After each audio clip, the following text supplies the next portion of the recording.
Vaovao hafa kosa mangataka ny hanafoanana ny dekret laharana 424 tsipika 7 sy dimanjato sy arivo izay mandrara ny famokarana ny fanafarana ary ihany koa ny fivarotana sy ny fampiasana manontolo ny arona sachet plastika ny solotenan'ny mpiasa avy eo anivon'ny orinasa Vita Plast eo ihany koa moa ny firaisan-kina ny syndicat-ny mpiasa.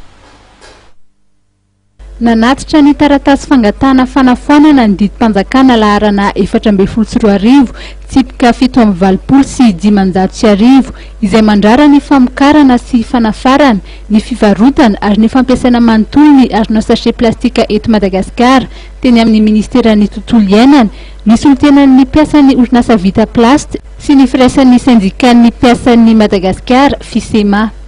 Toyan'ny fangatana izay fanataonay zany izay nivoaka tamin'ny aman'ireny mba hanafoanana na hanatonana ny dekret izay mandrara sy manafoana ny sachet plastique eto Madagasikara.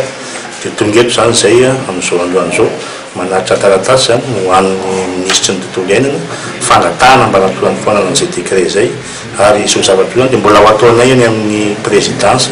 ny prime ministre, ny ministre ny asa sy ny ministre mponina. Fantatsika tsara fa mamelona mpiasa maro ny fanaovana sachet ary eo anatrin'izay fanaovana sachet zay irahantsika malala ihany koa fa tsy ny mpiasa irery no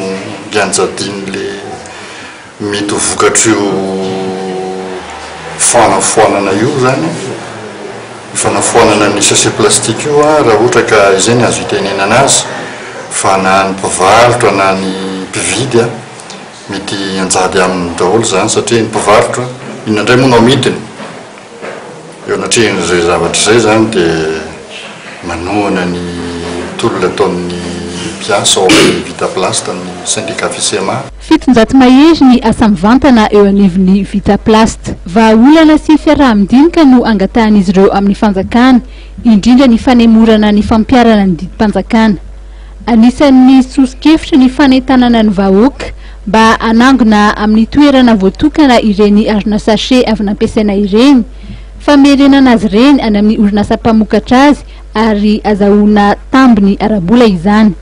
Efa misy ny milina fanodinana indray ireo sachet mba iverenany ho sachet ho azo ampiasaina indray. Mbola tsy eto an-toerana moa ny ministry ny tontolo iainana fa nangataka fionana aminy kosa nefa ireto solotenan'ny mpiasa eo anivon'ny Vita Plast sy ny solotenan'ny FISEMA ireto.